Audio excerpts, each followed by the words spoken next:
नमस्कार किसान मित्रों। आज सिग्मा क्रॉप साइंस की टीम आज आ पहुंची है शंकेश्वर तालुका के मुजपुर गांव में, तालुको हारीज, डिस्ट्रिक्ट पाटन। हमारे साथ गांव के प्रगतिशील किसान है, यंग किसान है, जिनका नाम है Vishal Dave. Actually profession higher education तो हुआ है, लेकिन साथ में एक इंटरेस्ट है और फार्मिंग, ग्राम की चने की खेती वो करते हैं। तो ચનાની ખેતીની અંદર સાહેબ ઘણા બધાને એવો પ્રશ્ન હોય, જ્યારે વાવતા હોય તો ભૂંડ આવશે, સુકારો આવશે, મરી જાય, ઉતારો આવશે, આ બધા પ્રશ્ન દરેક ખેડૂતને હોય. તો આ ખેડૂત મિત્ર સુપિક સોઇલ અને ઢાલ, જે સિગ્મા ક્રોપ સાયન્સની જે બે પ્રોડક્ટ છે, સુપિક સોઇલ અને ઢાલ, બે પ્રોડક્ટની ચના વાવતી વખતે કોટિંગ કરેલી છે, કોટિંગ કરીને વાવેલું છે. તો એમના શું અભિપ્રાય છે, તો આજે એમને જ પૂછીએ. તો વિશાલભાઈ, તમે તમારા પરિચય જણાવશો અને સાથે સાથે જે કંઈક તમે સુપિક અને ઢાલ આ બે પ્રોડક્ટનું કોટિંગ કર્યું છે એના બદલના અભિપ્રાય તમે ખેડૂત મિત્રોને જણાવો. જી, મારું નામ વિશાલ માસુકભાઈ દવે છે, ગામ મુજપુર. અમે ચણાનું વાવેતર કરતા પહેલા એને પાયાના ખાતર તરીકે સુપિક સોઇલ અને ઢાલનો પટ આપીએ. એનું કારણ, એનાથી બે ફાયદા થાય છે. સુપિક સોઇલ એને ઉગાવવાની અંદર ઉગમ શક્તિ વધારે છે, ઢાલ અને અહીંયા અમારે ભૂંડનો ત્રાસ છે. જે ઢાલ છે ને, એને ચણાનો પટ આપીને વાવીએ તો ભૂંડની સૂંઘવાની શક્તિ બહુ હોય છે. આપણે ગમે એટલો ચણો નીચે ઊંડો નાખશું ને તો પણ એને ચણો ખોદીને બહાર કાઢી નાખશે. એના માટે ઢાલ એને રક્ષા એવી કરે છે કે ગમે એટલો આપણે ચણા વાવીએ તો એની અંદર ઢાલ ભૂંડ નુકસાન નથી કરતા.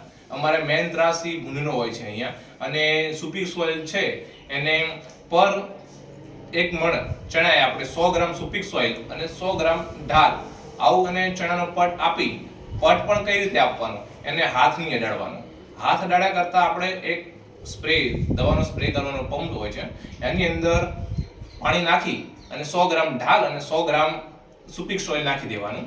100 ગ્રામ નાખી અને એ સ્પ્રે આપણે ચણાનું જે 1 મણ બિયારણ હોય ત્યાંની ઉપર પટ આપી દેવાનો.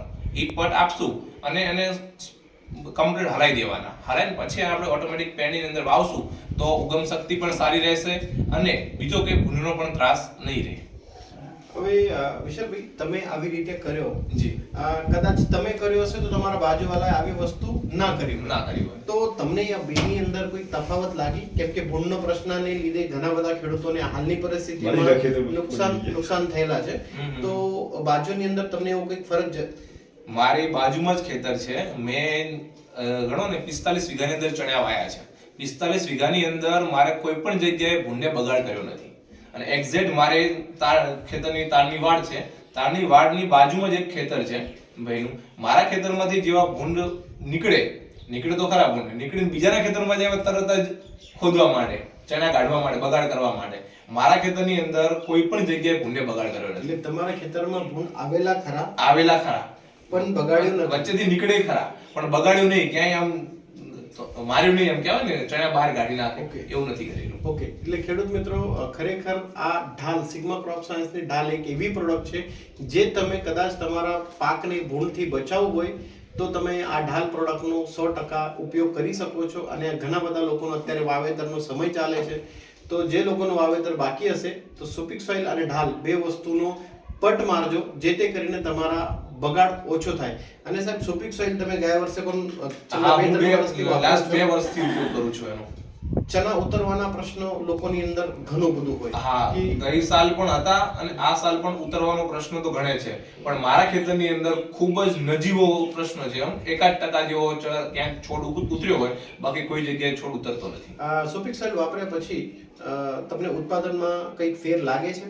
ઉત્પાદનની અંદર તો ખાસો એવો ફેર લાગે છે. બરાબર, મારા ખેતરની અંદર વીઘે 30 મણ ઉત્પાદન થાય છે, જે આજુબાજુ કોઈ ખેતરમાં નહીં થતું હોય. ઓકે, સુપિક સોઇલ અને ઢાલ, આને ફક્ત તમે પટ મારવા માટે ઉપયોગ કરો છો. હા, તમને એવું લાગે છે કે આ બધું કરવાથી ખર્ચો બહુ બધું વધે છે, જે તે કરીને ખેડૂતને નુકસાન થાય અને આ ખર્ચો વધારે છે એના લીધે ના વાપરવો જોઈએ? આના બાબતે શું કહેશો?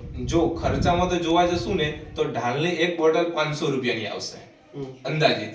બરાબર, અને એ બાબતે જો આપણે નુકસાન જોવા જશું ને તો 1-2 વીઘામાં જો ભૂંડ બગાડ કરી ગયા તો એથી નુકસાન વધારે થશે. ઓકે, બરાબર. અને બીજી વસ્તુ કે આ વખતે ઉતરવાનો પ્રશ્ન વધારે રહ્યો છે. બરાબર, ચણાનું વાવેતર આ શું હોય, ઓછું હોય. બરાબર, અને આપણે ઉતરવાનો પ્રશ્ન હોય. જો સુપિક સોઇલનો પટ નહીં આપ્યો હોય તો આપણે ફરીથી એને ખેડી નાખીને ફરીથી વાવવો પડશે, તો ઈ ખર્ચ વધી જશે. Okay. એના કરતા દવાનો પટ આપીને વાવશું તો આપણે ફાયદામાં રહીશું. તો ખેડૂત મિત્રો, તમે જોઈ શકો છો કે યંગ પ્રોગ્રેસિવ ફાર્મર પોતાના અભિપ્રાય આજે આપણા સામે રજૂ કર્યા, અને ખરેખર ચના અને ક્યુમિન કરવાવાળા ખેડૂતો માટે એક સારામાં સારો ઓપ્શન છે. વિશાલભાઈ, તમે તમારો અભિપ્રાય અમારા સાથે શેર કર્યા બદલ ખૂબ ખૂબ ધન્યવાદ. Thank you.